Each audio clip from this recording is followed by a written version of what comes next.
변동성 이야기를 했습니다.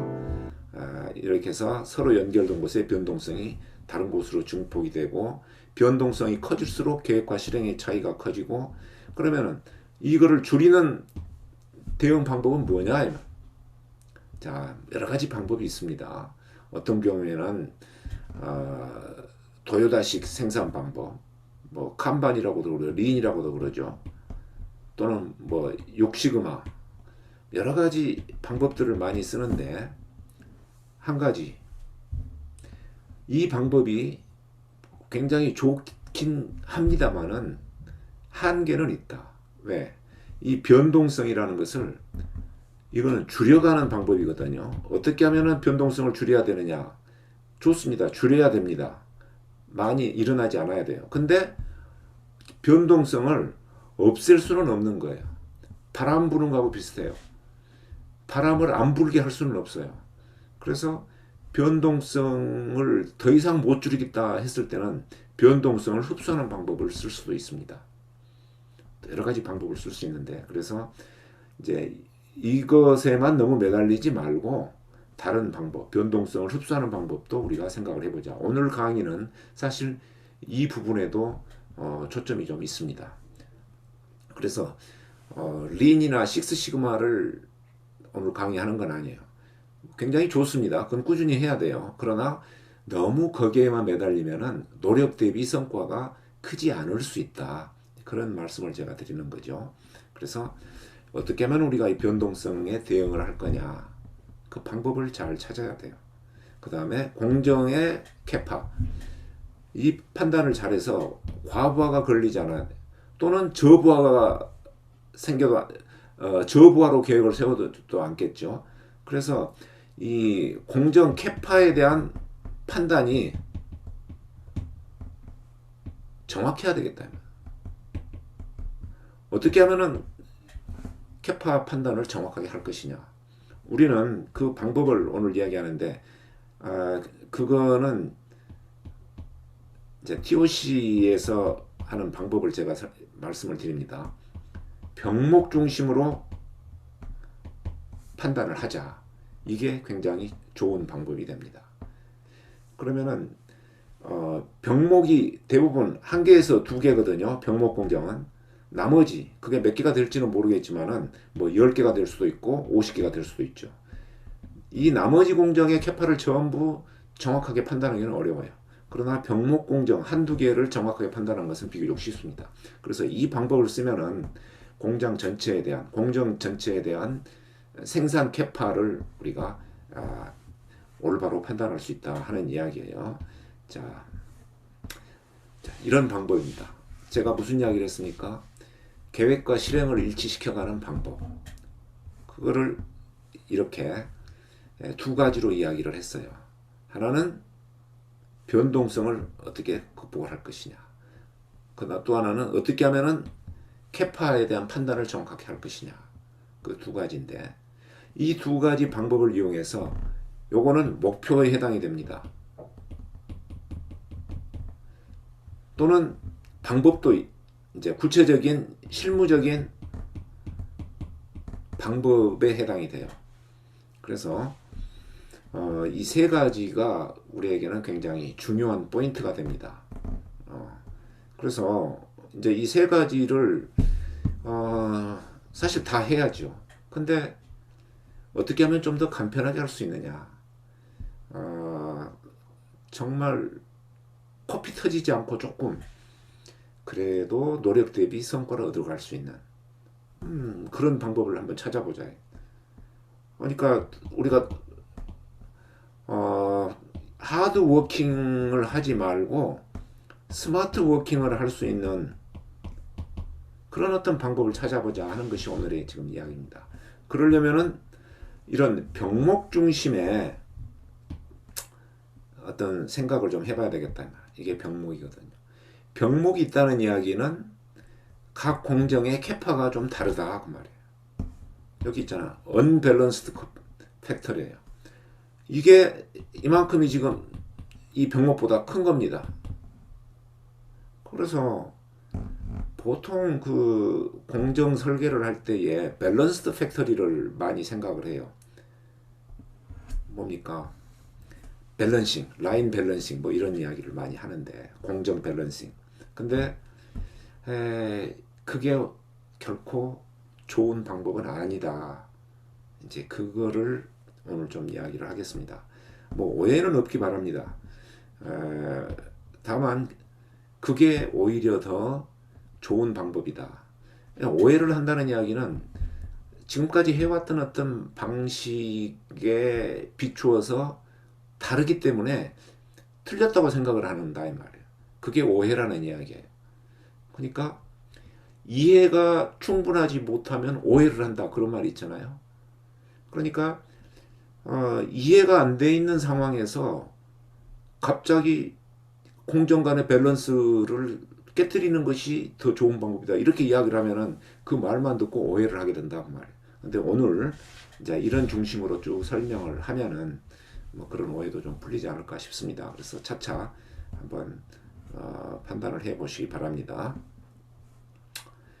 그래서 이제 지금부터 그 병목 기준으로 계획과 실행을 세우는 그런 방법을 이야기했는데 사실 이거는 내가 뭐 만들어낸 이론은 아니고 더 골이라는 책에서 주장을 한 건데 이거는 이 책이 나온 지가 1970년대 후반 80년대쯤 나왔으니까 40년 전 책입니다.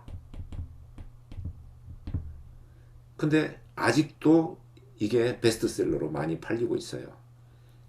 우리나라에서도 굉장히 많이 팔렸습니다. 골드렛이라는 사람이 쓴 소설인데 이분은 2011년에 작고하셨죠. 1947년생인데 안타깝게 좀 일찍 돌아가셨어요. 근데 이분의 그 이론을 중심으로 제가 설명을 드립니다. 한마디로 이야기하면은 병목을 기준으로 계획을 세우고 실행을 할 때도 병목을 기준으로 실행 계획을 세워라 그런 이야기. 더 고래 이런 이야기들이 있습니다. 뭐 페이지별로 제가 조금 했습니다만은 아주 재밌는 말들이 많아요. 전 직원이 쉬지 않고 일하는 공장은 최악의 효율성을 만들어낸다. 언뜻 봐서 오해의 소지가 있는 말이에요. 밸런스드 팩토리, 아까 말한 그 밸런스드 팩토리를 만들어 갈수록 파산에 가까워진다. 병목 공정이 나쁜 게 아니다. 오히려 좋다. 또 오히려 병목 자원도 있어야 된다. 병목 공정이 있어야 된다. 그 이야기를 해요. 그래서 병목 자원의 생산 능력을 키워라. 그게 아까 말한 계획과 실행을 병목 공정 기준으로 하라. 그 말이에요. 자, 이게 더 고래에서 이야기하는 내용이고 아주 간단하게 5개의 문장으로 제가 표현을 해봤습니다. 이 책이 한 400페이지가 넘거든요. 요약하면 이 5줄이에요. 근데 이 말이 우리들의 어떤 관습적인 생각하고는 많이 차이가 나요. 오히려 정반대 이야기를 하고 있다 그 말이에요. 그래서 이제 이 부분을 한번 그래도 도전하면서 이해를 해보면은 오히려 뜻하지 않게 좋은 성과를 우리가 얻을 수 있다고 보고 그러한 사례는 사실 무수히 많습니다. 이게 40년 전에 나온 이론인데 40년 동안 상당히 많은 사례들이 나와 있어요. 우리나라가 사례가 제일 적어요. 이웃 일본만 해도 지금 현재 굉장히 좋은 사례들이 많이 나오고 있습니다. 관심을 가져볼 만한 거죠. 근데 이제 이러한 방법을 어떻게 경영 시스템으로 또는 생산 시스템으로 구축해 가느냐. 이제 그 방법을 제가 오늘 좀 이야기하려고 그래요. 구체적으로. 근데 그 포인트를 리드 타임 단축이 된다. 이거 굉장히 중요한 이야기입니다. 리드 타임 단축에 초점을 맞추면은 요게 실행하기도 쉽고 또 성과도 빠르다 그 말이에요. 그래서 생산 시스템의 목표는 항상 리드 타임 단축에 맞추는 것이 가장 좋습니다. 리드 타임이 길어지는 이유는 여러 가지가 있어요. 뭐 공정 재고도 있고, 변동성이 커서 그렇고, 자재 준비가 부족. 아까 그 키팅이 문제가 된다는 이야기죠. 또 작업 우선순위 혼란, 스케줄링, 생산 계획이 좀 잘못될 수도 있고. 그 다음에 이제 기술적인 부분, 품질적인 부분들이 이 리드 타임 단축을 방해하는 것들이죠.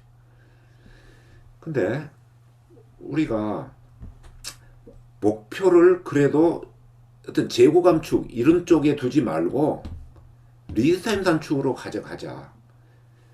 그러면은 목표를 이렇게 세우면서 이러한 부분들의 문제를 풀어가려고 하자. 그러면은 노력 대비 성과가 커질 수 있다고 말해요. 뭐 거저 본다는 건 아니죠. 그러나 린이나 식스 시그마보다 더 빠른 성과를 얻을 수가 있어요. 린이나 식스 시그마도 여러 가지 좋은 방법들이 있습니다만은 나름대로의 그 뭐라고 특성이 있고 뭐 주특기가 있고 강점이 있어요. 린은 낭비 제거 또는 재고 감축 이런 부분에서 굉장히 큰 효과가 있고 식스 시그마는 변동성 줄인다든가 품질 이런 부분들을 개선하는데 굉장히 효과가 있죠. 좋습니다. 그거는 해야 돼요. 근데 그러한 부분들은 꾸준히 진행을 해야 될 부분이고 우리가 항상 뭐 음식 섭취를 꾸준히 하는 것처럼 밥 먹듯이 해야 돼요. 근데 리드타임 단축은 그런 것을 하면서 같이 병행을 하면은 그 성과들이 더 시너지를 낼 수 있다 하는 이야기입니다.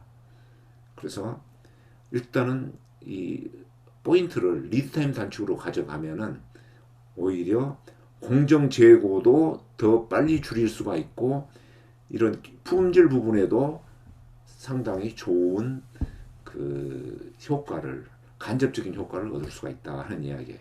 자, 그래서 리드타임 단축으로 갑니다.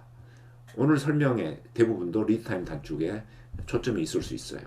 자, 그래서 리드타임과 공정재고의 관계인데 사실 공정재고가 적정 공정재고의 영역에 있을 때에 리드타임이 가장 짧아집니다. 근데 반대로 리드타임을 줄여가면은 공정 재고가 적정 재고 수준으로 최소 재고로 수렴을 할 수 있다 그런 이야기. 그래서 무엇이 먼저이냐? 공정 재고 줄이는 데에 너무 처음부터 집착하지 말라는 거예요. 적정 재고를 가져가면서 리드 타임을 줄이는 방법이 더 좋은 방법이다. 여기에 상당한 노하우, 하나의 그 비밀스러운 어떤 그 노하우가 있습니다. 이 방법을 계속 우리는 추구하는 거예요.